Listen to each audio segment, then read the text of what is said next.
Padre, del Hijo y del Espíritu Santo. Amén. Que el Señor del amor y la misericordia esté en este día con cada uno de nosotros y nos inspire a seguir sus pasos y tratar de hacer su santa y su divina voluntad. En el libro de las cenizas a la luz, meditamos el lectio divino, el pan, alimento del alma, ¿verdad? Que es lo que necesitamos todos los días, un poquito, todos los días hace una consistencia. No mucho y luego poquito, no poco y luego mucho, no. Eso no es como Dios quiere que vivamos. Dios quiere que todos los días seamos capaces de abrir un tiempo, un espacio, apartarnos de todo lo que hacemos y alimentarnos de lo que verdaderamente nosotros vamos a necesitar en la vida eterna, que va a ser a Él. Tomado del libro de Isaías, capítulo 65, versículos del 17 al 21, un cielo nuevo y una tierra nueva. Y también del Evangelio de San Juan, capítulo 4, versículos 43 al 54. 2 días más tarde salió Jesús de Samaria y continuó su viaje a Galilea, porque como él mismo afirmaba, ningún profeta lo honran en su propia tierra. Al llegar a Galilea fue recibido por los galileos porque también ellos habían estado en Jerusalén en la fiesta de la Pascua y habían visto todo lo que él hizo entonces. Jesús regresó a Caná de Galilea, donde había convertido el agua en vino. Se encontraba ahí un alto oficial del rey que tenía un hijo enfermo en Cafarnaúm.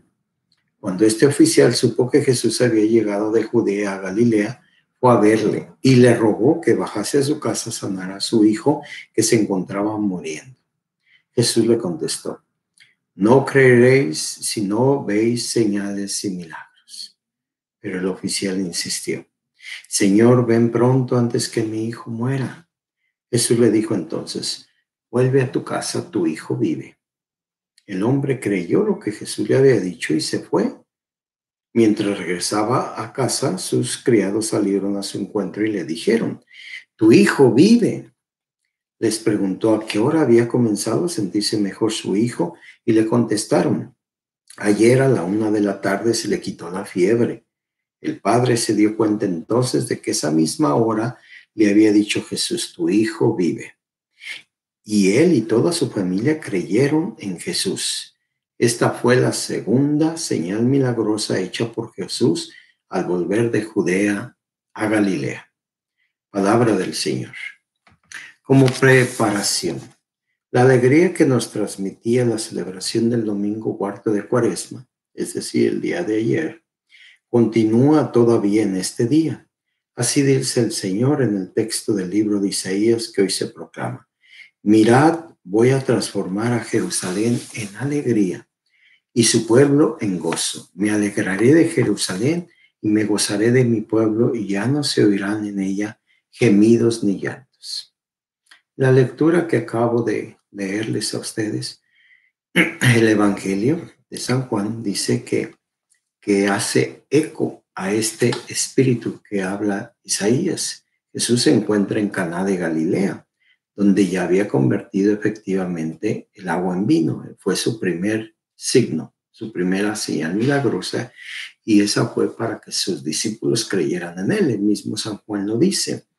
Y ahí un funcionario real para suplicarle que baje a Cafarnaúm a curar a su hijo que está muriéndose. Jesús le dice que vuelva a casa, puesto que su hijo ya está curado. El Evangelio subraya la fe de aquel padre de familia y de hecho cree en la palabra de Jesús y se pone en camino. Solo una vez puesto en camino recibirá la noticia de que efectivamente su hijo ha recobrado la salud. Meditemos. El texto del Evangelio de este día nos ofrece 3 momentos relativos a la fe. El primero: Jesús se lamenta ante la petición del funcionario: no creeréis si no veis milagros. ¿Cómo tú te ves así? ¿Cuánta gente dice: si me hace el milagro, voy a cambiar? A ver, esta es la oportunidad. Hay una misa de sanación y toda la gente va. los enfermos, unos físicamente, otros espiritualmente, esperando el milagro de Jesús. Y si no, buscan otra misa de sanación. Pero su vida espiritual y su fe no crece, porque está supeditada, condicionada a que primero haya un milagro y después voy a tener fe. Eso no es la fe. La fe es creerlo y después sucede. Las cosas de Dios primero creemos y luego experimentamos. No es como la vida humana. La vida humana es, yo tengo algo, yo creo en algo. Pero la fe no es eso. Yo creo que lo tengo y luego lo tengo. ¿Es difícil? Hay veces sí es difícil, hermano. Pero las cosas de Dios no son fáciles. De todas formas, ante la palabra de Jesús, el funcionario creyó y lo que Jesús le había dicho y se fue. Eso es importante en la fe. Creyó, creer. ¿No te he dicho que si tú crees verás la gloria de Dios?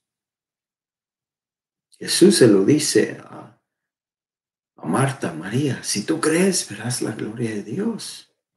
Ven, Juan, ven, Tomás, ya tócame, mete tu dedo al costado, ya por favor, no quiero que sigas sudando. Son de las acciones concretas de Jesús cuando verdaderamente su plan es que sus apóstoles creyeran totalmente y se llenaran de la fortaleza. Entonces, la fe tiene que ser experimentada, no nada más es una idea. Cuando los apóstoles, los tres discípulos más cercanos a Jesús, Pedro, Juan y Santiago, suben al monte en la transfiguración del Señor y él se transfigura y se escucha la voz de Dios. ¿Recuerdan ese pasaje? ¿Y para qué fue esto? Para que ellos supieran que verdaderamente Él era el Hijo de Dios. Porque ellos iban a experimentar una prueba fuertísima de fe, que es el apresar a Jesús, el sufrimiento, la muerte, el entierro. Pero en ese lapso fue una crisis profunda de fe. Y por eso es que Jesús les da esta visión, les da esta experiencia divina para que se sostenga. Y así nosotros, este hombre, tenemos que aprender mucho de él, porque dice el Evangelio que creyó lo que Jesús le dijo: tu hijo está curado. Pero yo creo lo que él dice. Se dan cuenta. Pero Jesús lamenta efectivamente que solamente haciendo un milagro la gente va a creer. Bueno, por alguna razón Jesús se lo concede. Más adelante, al comprobar la curación del hijo, señala en el texto que él y toda su familia creyeron en Jesús. ¿Era parte de esto que Jesús quería? Sí, creer. Y toda su familia, dice. ¿Cuántas veces nosotros vemos el milagro? Vemos la acción de Jesús. Y en la familia unos creen y otros no creen. Aquí toda la familia. La unidad, lo que hace el Espíritu Santo, ¿verdad? Cómo congrega y une a la familia. Cómo la fe del esposo lleva a convertir a la familia, a la esposa, los hijos y todos los que pertenecían a esa familia. Cómo el llamado a ser una sola familia. En los grupos, en los ministerios donde ustedes están, verdaderamente son una familia, verdaderamente están unidos. Pues esos ustedes traen su propio programa, sus propios intereses, no son intereses de la comunidad, no son intereses de las necesidades. Así pues, los catecúmenos que van a recibir el bautismo han de saber que la fe no se apoya en milagros, sino que los milagros suceden cuando de verdad tenemos fe. Pero esta lectura se repite hoy también a los bautizados desde hace mucho tiempo. No debemos de ser una iglesia milagrera, como tantas hay. Nosotros no podemos imitar. Jesús dice, No te lo estoy diciendo yo. Si tú eres de las personas que tu fe está basada en los milagros, tienes que pensar lo que significa esta lectura de hoy y lo que Jesús está diciendo. Lo que Jesús verdaderamente: no creeréis si no veréis señales milagrosas.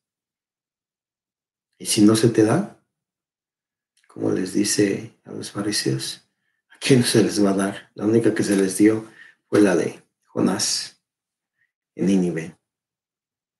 Y si no te la da, ¿qué va a pasar con tu fe? ¿Qué va a pasar en tu ministerio si ya no hay milagros?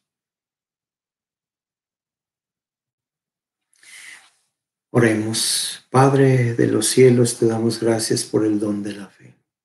Te pedimos que reconozcamos a Jesús como el testigo y mediador de tu misericordia y que nuestra fe nunca desfallezca. Amén. Contemplemos un momento.